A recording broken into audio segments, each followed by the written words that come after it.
Good morning mga suke, daing na boneless dance for today's video. Kaninang umaga, busy ako. Hindi ako nakasupport sa mga live nyo kasi nga wala akong tindera. Pangalawa, nagdaing kagabi si Opa ng danggit. Pinaboneless ko sa kanya. Tapos ako na yung nag-asin. Ako na yung nag-asin yan kasi nakaraan yung ginawa ko masarap eh. Hindi siya maalat. Kaya sabi ko, ako na yung mag-aasin. Ang kuti niyan guys kasi ang liliit pero mas masarap kasi yung boneless na danggit na maliliit. Although mahirap lang siyang daingin kasi ang tagal mo matapos.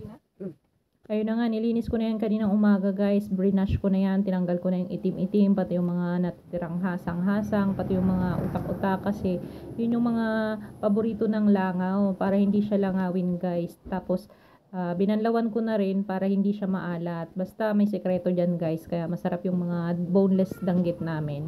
Ayan na nga, maaga pa lang. Busy na si Inday kasi kakasikat ng araw. Pakinabangan natin yung araw ngayon. Sikat na sikat, terik na terik. Kasi kalahating araw lang yan guys, maaraw. Mayang hapon, baka umulan na naman. Bago siya umulan, kailangan matuyo na yung ano natin yung danggit. Para bukas kahit half day lang siya, o diba tuyo na. Ayan, busy si Inday guys, hindi nakasupport sa mga live nyo kasi ayan ang ebidensya guys. Pakisupport naman ang video ko na to, watch till the end.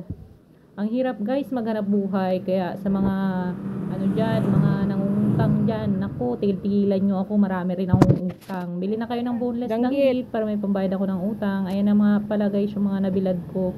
Mukhang kaunti lang yan guys, pero ang hirap linisin.